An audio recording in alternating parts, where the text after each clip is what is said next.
Eh, Muchas gracias por la invitación. Yo encantadísimo de poder participar con ustedes, ¿no? Entonces, vamos a hablar sobre un tema que aparentemente todos deberíamos dominar y vamos a ver que la verdad es que nos falta muchísimo por aprender todavía, pues, ¿no? Entonces, es la reanimación con líquidos intravenosos en pacientes con sepsis y daño renal agudo, ¿vale? Entonces, este era el sustento teórico durante muchos años que pues avaló la reanimación con líquidos intravenosos. El sustento era que pues todo daño renal agudo tenía un componente prerrenal por una pues disminución del flujo sanguíneo.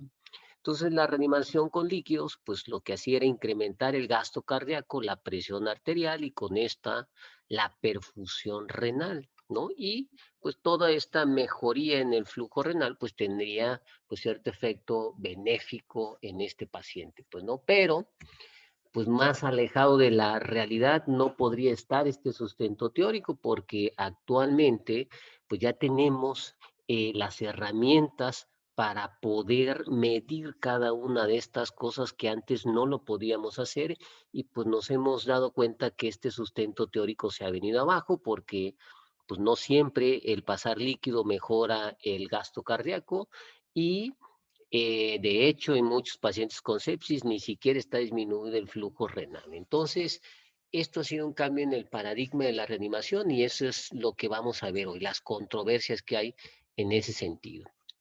Entonces, el primer punto más importante y que quiero que se queden con esa idea es que la reanimación con líquidos en cualquier paciente es un fenómeno dinámico que consta de diferentes fases, ¿no? Y hay que verlo así porque cada una de estas fases son las medidas específicas que debemos hacer. Y lo otro es que, como les digo, eh, es un concepto dinámico y así es como lo debemos entender. Entonces, el primer punto que debemos tomar en cuenta cuando nosotros estamos evaluando un paciente con sepsis, por ejemplo, es pues precisamente definir en qué fase de la reanimación con líquidos se encuentra nuestro paciente. Esto no es de que llegamos y empezamos con la fase de resucitación, mantenimiento y la remoción, ¿no? Generalmente a nosotros como nefrólogos, la mayoría de las veces los empezamos a ver incluso en la fase 3 que ya es la fase de remoción. Entonces, el primer punto muy importante es, esto es un concepto dinámico y lo más importante es cuando vamos a empezar a valorar a un paciente es definir, definir en cuál de estas etapas está, porque en cada una de estas cosas es algo muy específico que tenemos que hacer, ¿no? Entonces vamos a empezar con la fase de la reanimación. ¿Cuáles son los objetivos de la fase de reanimación con líquidos en un paciente con sepsis? Pues es restaurar el volumen efectivo circulante, corregir cualquier déficit de líquidos que pueda tener nuestro paciente para mejorar la perfusión de los órganos, incluyendo el riñón, y con esto mejorar la oxigenación tisular. Y es la única fase en donde se nos permite tolerar cierto grado de sobrecarga líquida, nada más, ¿vale? Los puntos claves en esta fase de la reanimación son estos. Uno es qué tipo y qué cantidad de líquido vamos a utilizar durante esta fase de la reanimación.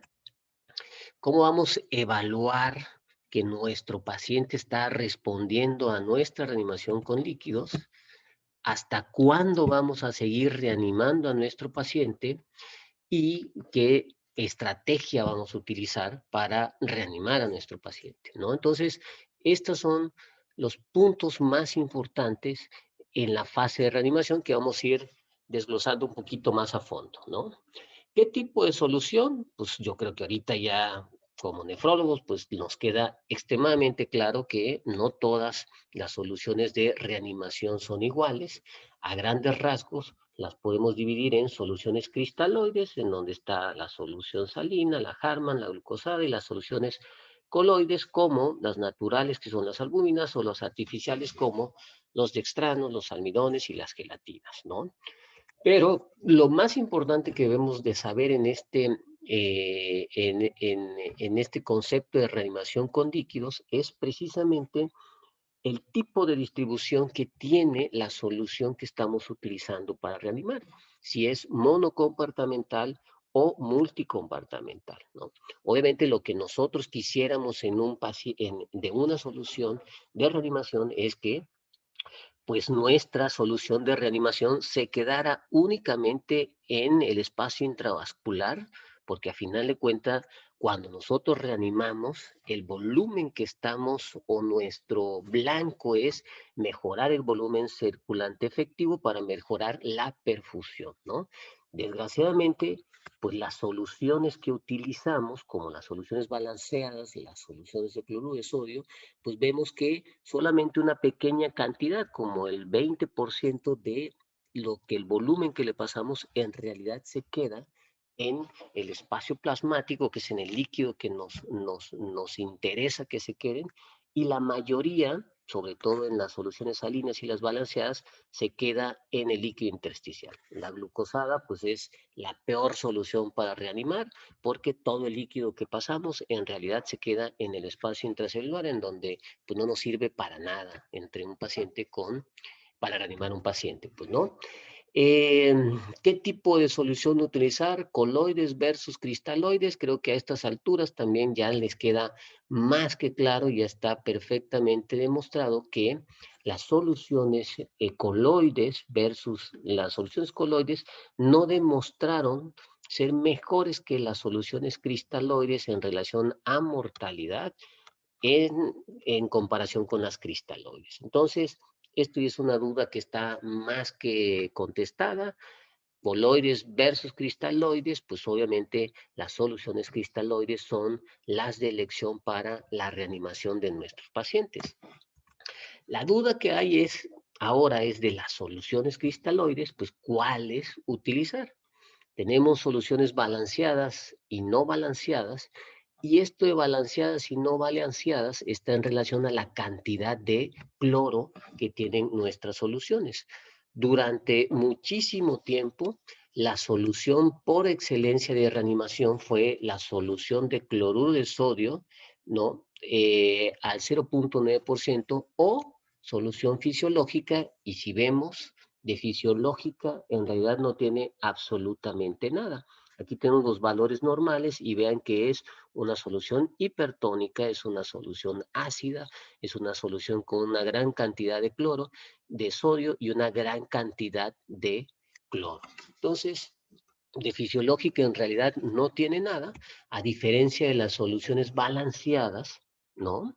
Que son definidas como balanceadas precisamente por la cantidad más parecida de cloro que tienen en relación al plasma sanguíneo. Pues y esa es la discusión en donde cuál de estos tipos de soluciones utilizar para reanimar a nuestros pacientes. Esto también ya va quedando un poco despejada la duda.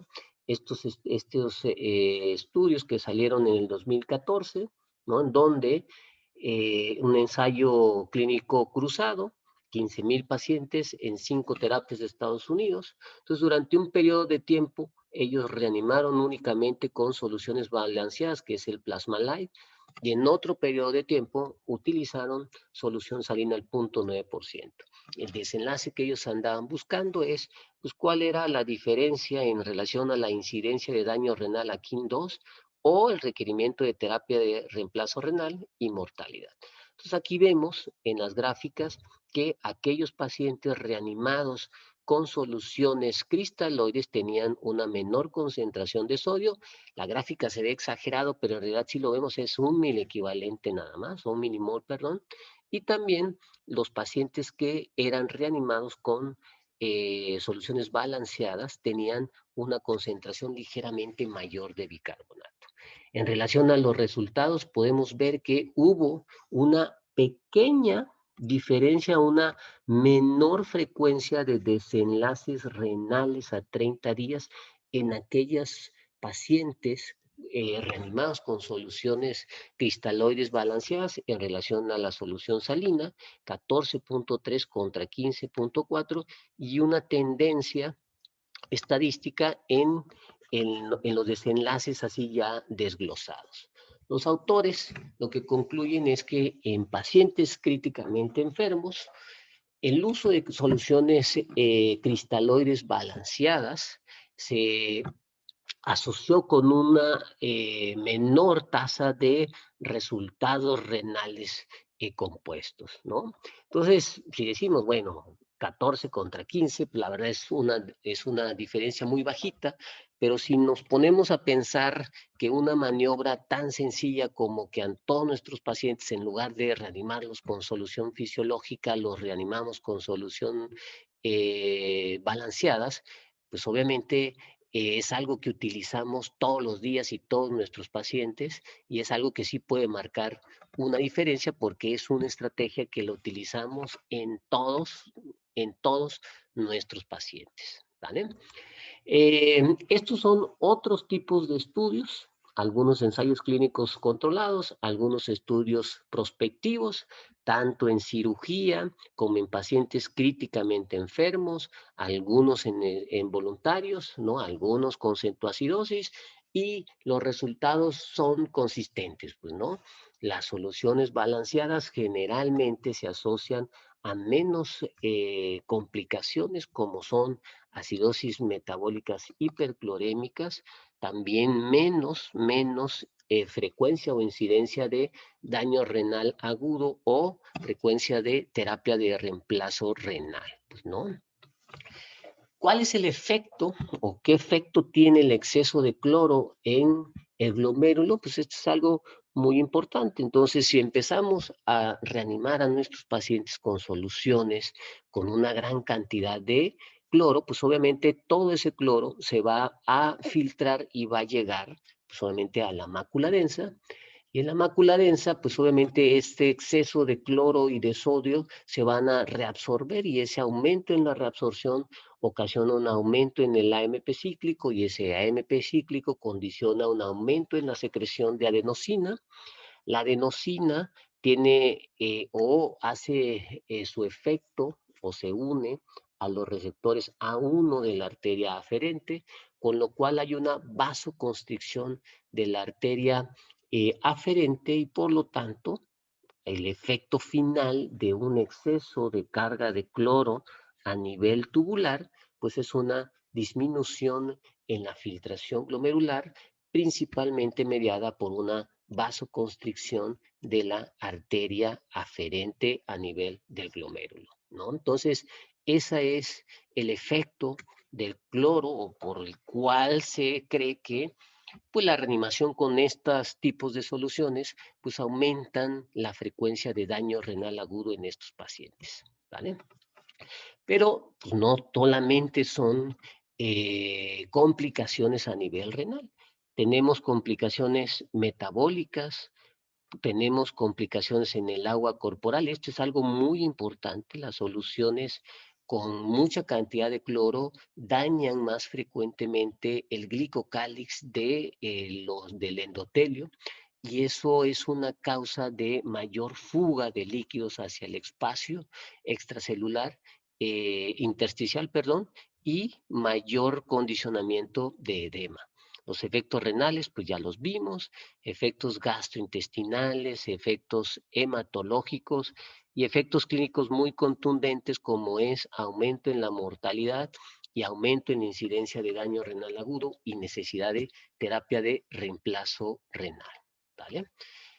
Eh, Ahora bien, pues ya la primera duda yo creo que ya queda más que contestada. O sea, ¿qué tipo de soluciones vamos a utilizar? Pues son las soluciones cristaloides balanceadas, ¿no?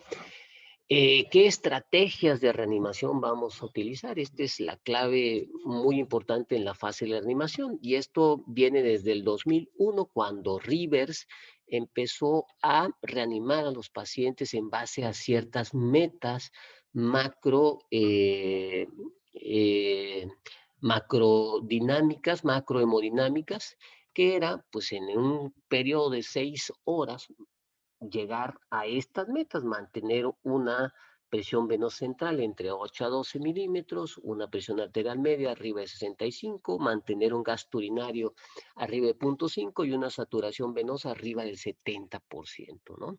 El reanimar bajo este protocolo, esta estrategia de reanimación, se vio que, pues, por lo menos los pacientes reanimados bajo esta estrategia cumplían en una mayor proporción las metas del volumen urinario, pero también se asoció a menor mortalidad y menor días de estancia intrahospitalaria y de ventilación mecánica. De ahí las guías de sobreviviendo a la sepsis, pues hacían referencia a esta estrategia de reanimación en pacientes con sepsis, ¿no? Entonces que en 6 horas tendríamos que, pues, mantener estos parámetros, estas metas para, hasta ese momento, lo que se sabía era, pues, tratar de, pues, mejorar el pronóstico de estos pacientes, ¿no? Entonces, el problema fue que posterior a este estudio de Rivers, que lo que se ve es que solamente a él le salió, ¿no? Porque en estudios más recientes en donde comparan precisamente esta reanimación por metas, ¿no? Versus el cuidado estándar, pues vemos que ya en estudios más recientes, el PROCESS, el ARISE, pues no tenemos este efecto contundente de mejoría en la mortalidad de los pacientes, ¿no? Entonces, ¿por qué ha sucedido esto? ¿Por qué sucedió esto? Lo vamos a ver más adelante porque, pues, los cuidados o el grupo control o los cuidados estándar en realidad eran, pues, los cuidados propuestos por Rivers y no había muchísima diferencia en realidad en las estrategias nuevas con las estrategias de control, porque en realidad eran muy, muy similares, como vamos a ver más adelante, pues, ¿no? Entonces, en base a este metaanálisis, pues ya las guías sobreviviendo a la sepsis hicieron un pequeño cambio, entonces ya no decían tanto, bueno, mantener una PVC en tanto, como decían inicialmente, sino más bien hacían la recomendación en relación a la reanimación en líquidos, y que ellos daban esta recomendación de por lo menos en la fase de reanimación a un paciente con sepsis y que está hipotenso, entonces hay que darle al menos 30 mililitros por kilo de solución cristaloide en las primeras 3 horas, ¿vale? Esto ha ido cambiando. Actualmente se ha visto, porque no había forma de saber de, pues, esa estrategia, cuál era la efectiva, si era en realidad mantener la PVC o mantener la presión o la reanimación. Entonces no había forma de desglosar en realidad cuál de las maniobras, de las metas que se tendrían que alcanzar eran las que se asociaban a un mejor pronóstico. Y actualmente se ha visto que en realidad ya no es tanto el manejo de reanimación, sino más bien es el tiempo en que empezamos los antibióticos. Parece ser que si empieza uno dentro de la primera hora o mientras más rápido la aplicación de antibióticos, eso es lo que conlleva el mejor pronóstico para un paciente con sepsis, ¿no? ¿Qué hay de las recomendaciones que digo en relación a la reanimación con líquidos en los pacientes con daño renal agudo? Pues bueno, prácticamente son un poquito viejitas estas recomendaciones, pero hacen lo mismo, pues. Lo que recomiendan es reanimar a aquellos pacientes con AQI o con riesgo de AQI con soluciones isotónicas cristaloides, ¿no? Ellos sugieren el uso temprano de vasopresores y sugieren que se utilice una estrategia de reanimación, ¿no? Como la de Rivers o como las otras estrategias que se están utilizando actualmente, ¿no? Entonces, el siguiente punto importante es, bueno, ¿y cómo evalúo si mi paciente requiere líquido o cuánto líquido requiere mi paciente, ¿no? Entonces, una forma de evaluar si mi paciente está falto de líquidos, aparte, obviamente tenemos que hacer la exploración física y tener muy en cuenta que al momento de estar hablando de reanimación, lo que debemos de tener en cuenta es que nuestro objetivo es el volumen circulante efectivo, ¿no? Entonces, eso lo podemos evaluar teniendo claro esta curva, la curva del trabajo cardíaco de Fran Starling, que nos dice que dentro de límites normales, el corazón es capaz de bombear toda la sangre que le llega, ¿vale? Es decir, toda la precarga que le llega a nuestro corazón, mientras hay una relación directamente proporcional. A mayor precarga, mayor volumen sistólico, pero hasta un punto, ¿no? En este punto de aquí hasta arriba de esta curva de Fran Starling, pues por más que yo siga aumentando la precarga, mi volumen sistólico ya no va a aumentar. Entonces, si yo tengo a mi paciente en este punto de la curva, es decir, en la parte baja de la curva, en donde es dependiente de volumen, si yo le pongo líquidos, pues lo que va a pasar es que mi volumen sistólico pues va a aumentar, porque tengo a mi paciente acá en este lado de la curva, en donde el gasto cardíaco es dependiente de la precarga. Y por lo tanto, si yo le pongo volumen, pues este corazón me va a responder. Muy diferente a si yo tengo a mi paciente ya en la parte alta de la curva, en donde el funcionamiento o el volumen sistólico en este caso ya no es dependiente de volumen. Si yo le paso volumen, pues prácticamente no va a haber un cambio o un aumento en el volumen sistólico porque ya lo tengo en la parte alta de esta curva de Fran Starling, pues, ¿no?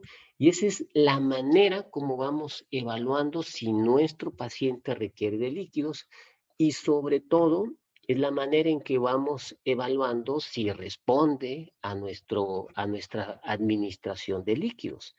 Si yo tengo a mi paciente, ¿no?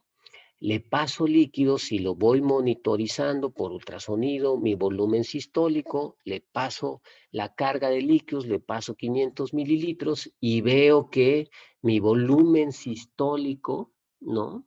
Incrementa por arriba del 10%, entonces quiere decir que este paciente lo tengo en esta parte de la curva y me está respondiendo a líquidos. Por lo tanto, es un respondedor y por lo tanto le puedo seguir administrando líquidos. Por el contrario, si yo le paso esta carga y no aumenta más del 10% el volumen sistólico, pues quiere decir pues que no va a responder, pues, ¿no? Entonces es por demás que le siga insistiendo con líquidos porque probablemente ya lo tengo aquí en la parte alta de esta curva, pues, ¿no? Entonces, ¿qué maniobra podemos hacer para evaluar la respuesta a la reanimación con líquidos? Pues bueno, es el aumento de las extremidades, la elevación pasiva de las extremidades inferiores, ¿no? Entonces, esa es la maniobra que actualmente se recomienda para evaluar la respuesta a la reanimación con líquidos. No es más que poner al paciente en decúbito dorsal, y levantar 45 grados las extremidades inferiores, hacer una medición del gasto cardíaco, del volumen sistólico en reposo, inmediatamente después de haber hecho esta maniobra y después, posterior a que los regresemos otra vez, pues, ¿no? Al decúbito dorsal.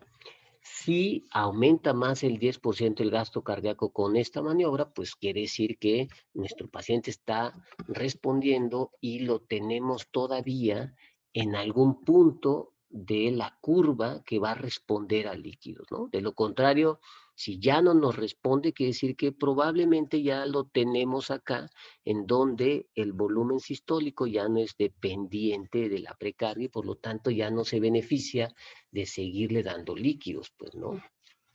¿Qué tan específico y sensible y sobre todo para predecir la respuesta a líquidos esta maniobra? Pues vean, es muy, muy buena, con áreas bajo la curvas muy, muy altas, ¿no?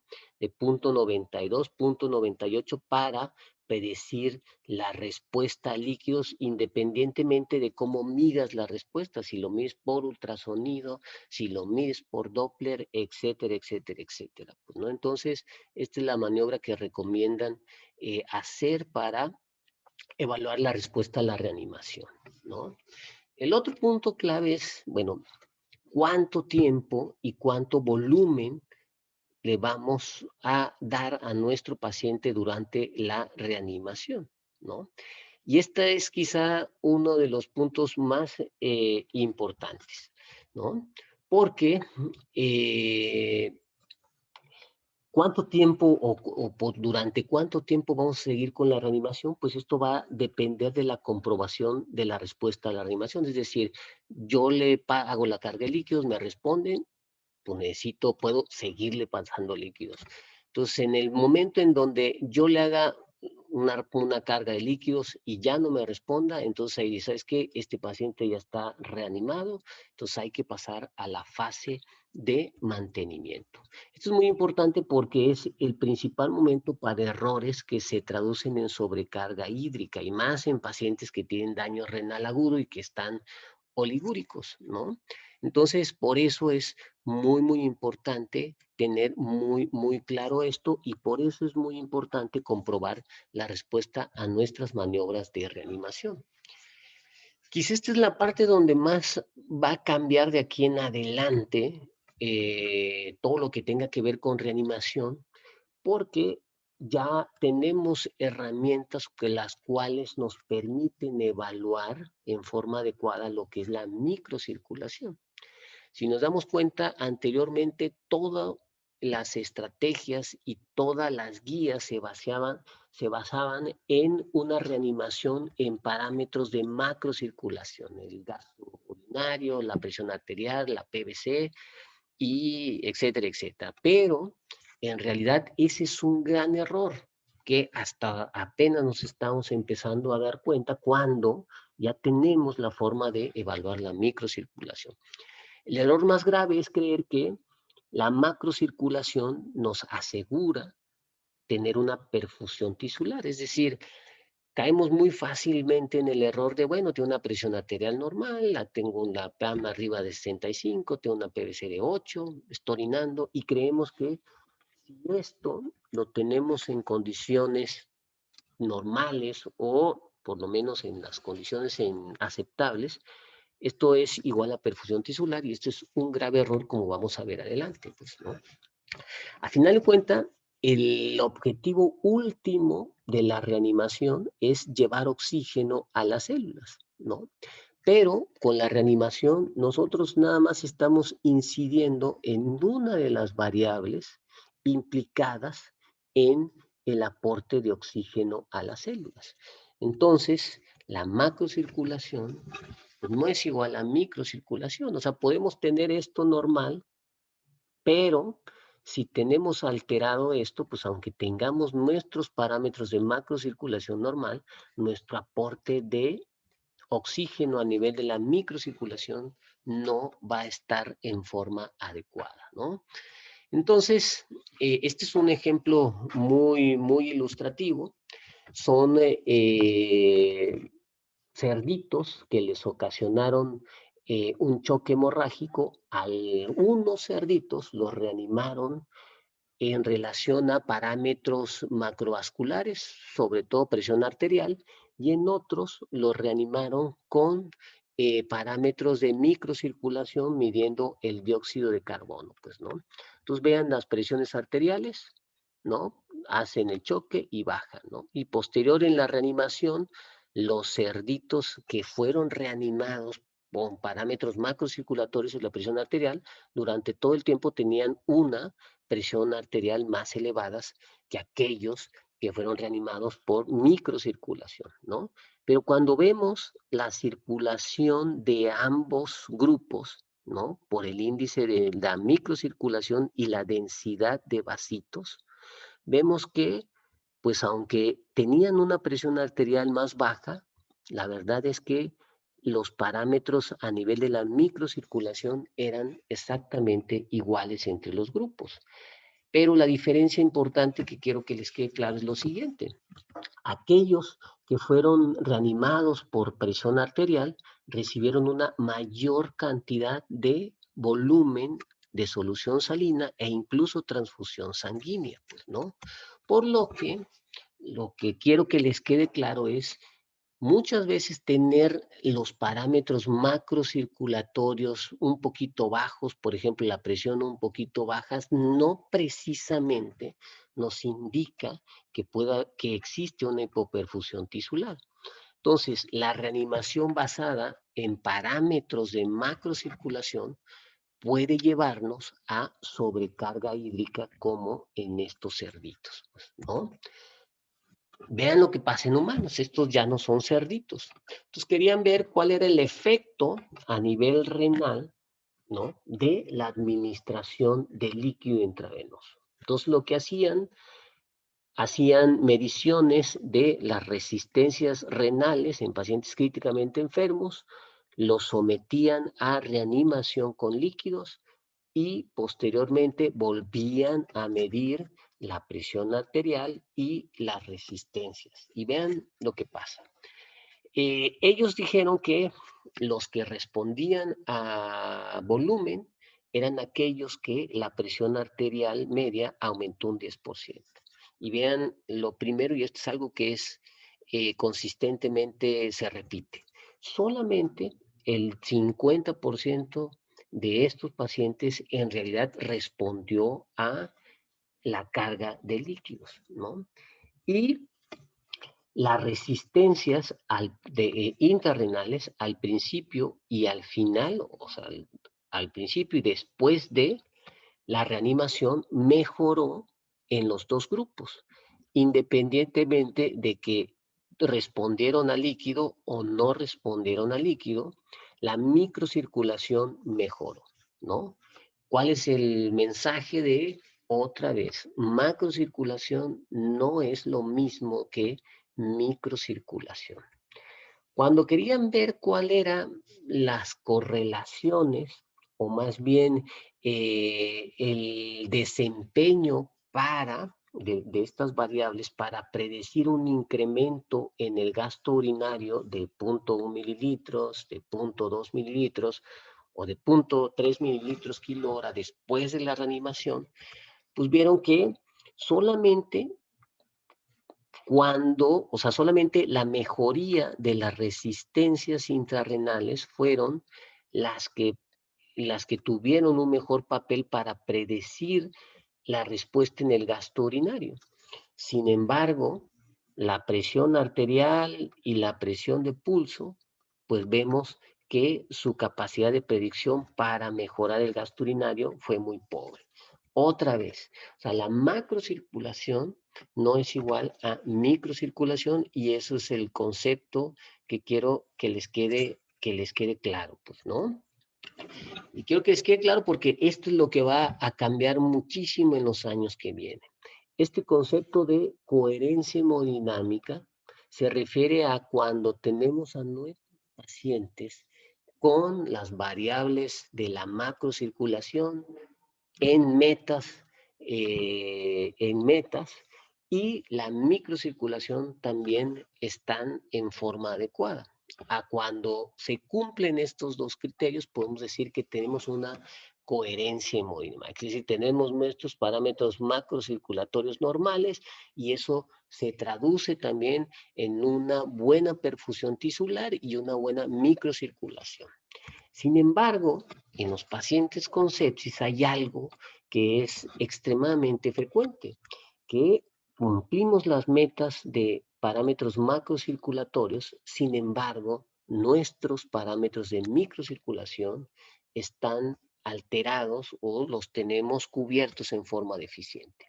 A eso se le está conociendo, se llama el concepto de incoherencia hemodinámica, es decir, tengo mi paciente con una buena TA, con un gasto cardíaco bien, con unas resistencias periféricas bien, pero a nivel de la microcirculación tengo datos de hipoperfusión tisular.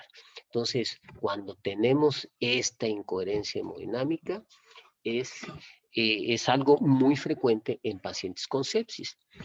¿Cuáles son los mecanismos de esta incoherencia hemodinámica en los pacientes con sepsis?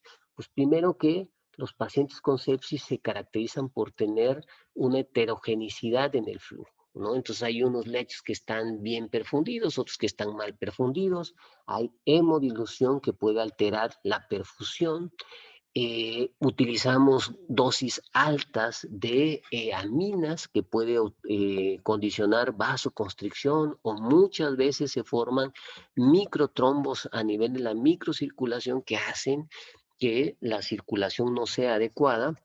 Y algo muy importante y que tiene que ver con la reanimación con líquidos es el edema, pues, ¿no? O sea, si yo tengo, reanimo de más a mi paciente y ocasiono edema, pues obviamente macrocirculatoriamente lo voy a tener bien, pero el costo va a ser a expensas de el edema, y este edema, pues obviamente me va a impedir que exista una buena difusión de oxígeno, y por lo tanto mis parámetros de microcirculación van a estar alterados, ¿no? Entonces, eso es en lo que vamos. O sea, ¿cómo afecta la reanimación con líquidos la coherencia hemodinámica? O sea, ¿tienen el mismo efecto las soluciones intravenosas en mejorar la coherencia hemodinámica? Hay algunas soluciones que dan más incoherencia que otras. En eso es en donde estamos prácticamente ahorita, ¿no? Parados, pero ya tenemos por lo menos las herramientas para estar evaluando la microcirculación, ¿no? Ya está el consenso para definir exactamente, pues, ahora sí valga la redundancia, las definiciones de la normalidad de la circulación, cuáles son los parámetros para decir que es una buena muestra para evaluar la circulación a nivel de la microcirculación, etcétera, etcétera. Entonces, en eso es donde estamos parados ahorita. Entonces, ¿qué podemos hacer ahorita? Pues yo creo que lo que tenemos que hacer es una evaluación con mucho juicio clínico y mucho sentido común, en donde tenemos que incluir tanto parámetros macro como microcirculatorios de la exploración física de laboratorios, para tener una idea más clara del estatus real de reanimación en nuestro paciente, en lo que pues tenemos ya herramientas más fáciles para estar viendo pues en tiempo real cómo está nuestra microcirculación, porque pues de la macrocirculación en realidad ya tenemos herramientas muy accesibles para estar midiendo los parámetros macrocirculatorios, ¿no? La fase de mantenimiento es la segunda fase, que el punto más importante en esta fase es pues el aporte de líquidos que permita mantener una precarga y tener a nuestro paciente en esta parte de la curva, es decir, que esté bien precargado, ¿no? Para que nuestro corazón pues mantenga un gasto cardíaco adecuado, pues, ¿no? Debemos de tener mucho cuidado, y la meta va a ser alcanzar un balance neutro o ligeramente negativo y evitar la sobrecarga de líquidos en forma innecesaria. ¿Vale? Estos son conceptos nuevos también, los conceptos de desresucitación activa o pasiva. ¿Y a qué hace referencia? Pues bueno, la desresucitación pasiva es que en la fase de mantenimiento lo que tenemos que hacer es disminuir en forma importante el aporte de líquidos a nuestro paciente. Es decir, ya lo reanimamos, ya lo precargamos bien, entonces hay que mantenernos neutros o incluso un poquito negativos. Hablan que la desresucitación debe empezar incluso después de las 6 horas, es decir, termina la reanimación y ya debemos estar empezando con la desresucitación pasiva. Vean la diferencia en líquidos en los protocolos utilizados por Rivers después de la reanimación. 107 litros más o menos era el promedio, y vean en los protocolos actuales, pues prácticamente sí hemos avanzado en eso. O sea, ya nos quedó claro que el agua no es tan buena y el exceso de líquido es malo, y en realidad sí, después de las 7 horas, pues ya los protocolos ya tienen como que esa tendencia a ser muy restringidos en la reanimación después de la fase de reanimación. El problema es en terapia, pues que obviamente pues ser terapista es súper facilísimo porque pues si tienes hipotensión arterial, pues ahí va el bolito de solución salina, si tienes taquicardia, pues ahí va el bolito, si tienes oliguria, ahí va el bolo, si tienes hiperlactatemia, pues ahí va el bolo, y la acidosis y la hiponatremia y el gasto cardíaco y la anemia y la saturación total, todo, termina siendo bolos de solución salina. Y pues parece meme, pero yo creo que pues varios de ustedes se han de estar muriendo de la risa porque es algo que vemos pues muy frecuente en terapia intensiva, en que pues ya lleva 15 litros encima y le siguen pasando bolos y bolos con la intención de que jale de la tea, pues, ¿no? Esto es nada más para que se den cuenta de lo frecuente que es esto, ¿no?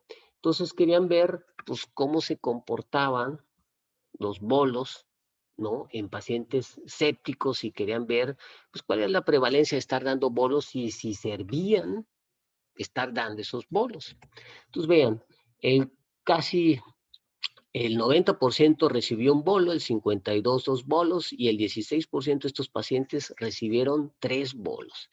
Este es el volumen promedio del bolos, ¿no? Hay hasta de 1000 de bolos, por ejemplo, ¿no? Y vemos pues que a mayor cantidad de bolos, pues mayor el balance positivo.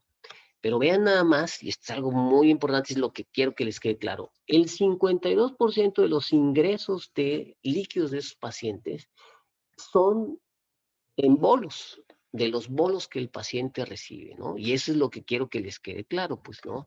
Entonces, no es raro que por estarle pasando bolos, pues le demos un aporte muy alto de líquidos a nuestros pacientes. Y vean, estas son las causas por las cuales se le preguntaba al médico, bueno, ¿y por qué le pusiste bolos?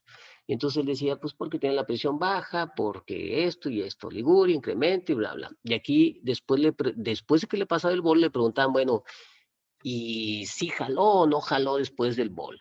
Y vean, no, pues solamente 37% le subió la presión, pues en 29% además le pude bajar la dosis de bla, bla. Entonces, su efectividad, incluso la percepción del médico de los bolos es muy baja. Y si ya vemos la eficacia o la efectividad, pues ya con parámetros más objetivos, pues vemos, vean, después del bolo, 1 hora después del bolo, la presión igual, o sea, sí es estadísticamente significativo, pero bueno, tener 71 de presión media y 73 es prácticamente lo mismo, la frecuencia igual, la temperatura igual, la PVC aumenta, ¿no? La dosis de noradrenalina pues sigue prácticamente igual y lo que sí es, vean la PAFI, ¿no? Disminuye, total que pues obviamente no, o sea, la sobrecarga de líquidos por estar dando bolos es muy prevalente y es poco efectiva, pues, ¿no? Entonces, lo que quiero que les quede claro es que este esquema representa muy bien y resume esto, ¿no? Hay una parte del choque séptico que responde a líquidos, ¿no? Pero hay una parte que ya no responde a líquidos, pues. Y en esta parte es no confundir, no alcanzar las metas macro hemodinámicas, ¿no? No alcanzar la presión arterial por falta de reanimación con líquidos, ¿no? Es decir, ya lo reanimé y el paciente sigue chocado y el paciente sigue chocado y sigue oligúrico y yo sigo pensando, ¿no? Que pues, le falta líquido, cuando en realidad pues, le falta la norepinefrina, le falta la dobuta, le falta la transfusión, es decir, le faltan otras cosas que ya no es líquido, pues, ¿no? Entonces, ¿por qué es importante eso? Pues para evitar la sobrecarga hídrica, pues hay que estar evitando los bolos de solución salina, los almidones y la albúmina, ahí lo pongo en interrogación y si quieren después lo discutimos por qué lo pongo en interrogación, pues no. Lo mismo pasa con el daño renal agudo. Hay un daño renal agudo, una fase inicial del daño renal agudo en pacientes con sepsis que va a responder a volumen. Pero después ya no va a responder a volumen, o sea, por más que le estemos dando volumen. Podemos hacer el reto con diuréticos, no jala, pues entonces el siguiente paso es la hemodiálisis, ¿no? Es mucho más fácil y menos mórbido no administrar líquidos que eliminar la sobrecarga de líquidos una vez que ya el paciente está con 15 litros y ya está en anuria, pues, ¿no? Estas son diapositivas muy rápidas en donde comparan la reanimación restringida en líquidos versus no restringida en líquidos en relación a resultados renales y vemos que pues, no hay diferencias en los desenlaces renales. La conclusión es que, o sea, el tratamiento, el reanimar a un paciente en forma conservadora con líquidos no aumenta el riesgo de daño renal. Por el contrario, no aumenta el riesgo de daño renal y disminuye la mortalidad, disminuye los días de hospitalización y los días de ventilación mecánica, ¿no? La última fase es muy rapidísima, ya nos faltan unas cuantas diapositivas nada más. Es la fase de eliminación donde el objetivo es pues, eliminar el exceso de líquidos acumulado durante las fases anteriores. Eso va a depender de si hemos recuperado la función renal. Si no la hemos recuperado, pues hay que continuar con el apoyo hemodialítico, con la ultrafiltración, restringir el aporte de líquidos y estar vigilando, pues, datos de recuperación de la función renal de nuestro paciente, ¿no? Si por el contrario nuestro paciente ya recuperó la función renal, pues probablemente lo haga en una fase poliúrica, pues hay que tratar de llevarlo a balance neutro, vigilar trastornos hidroelectrolíticos, restringir en líquidos para que vaya quedándose negativos y pues empezar a valorar el inicio de diuréticos para eliminar todo ese líquido acumulado, pues, ¿no?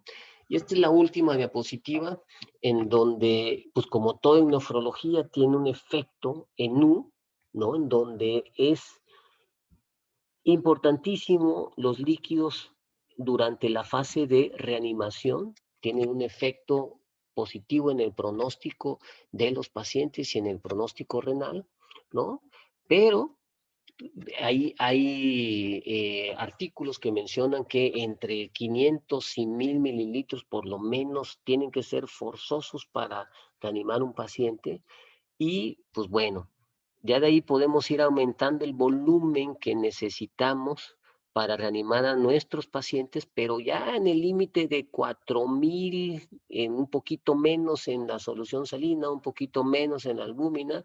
Si nos empezamos a pasar de la reanimación, pues ya vemos un efecto negativo en la reanimación con líquidos en estos pacientes, pues, ¿no? Entonces, como todo en nefrología, es una curva en U, no reanimar a nuestros pacientes es malo, pero también si lo reanimamos de más es malo y la que nos da un poquito más de margen en cuanto al volumen para poder reanimar a nuestros pacientes son las soluciones balanceadas y en menor volumen la albúmina y la solución salina, pues, ¿no? Entonces, a manera de conclusión, la reanimación con líquidos es un fenómeno dinámico en fases y en cada fase hay cosas específicas que hay que hacer.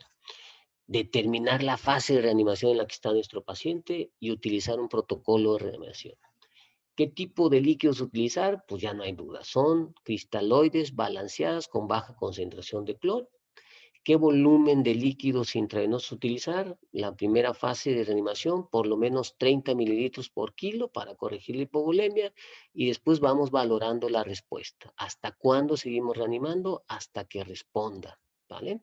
Después pasamos a la fase de mantenimiento para aportar los requerimientos diarios y tratar incluso desde esa fase llevarlo a un balance negativo para evitar la sobrecarga hídrica.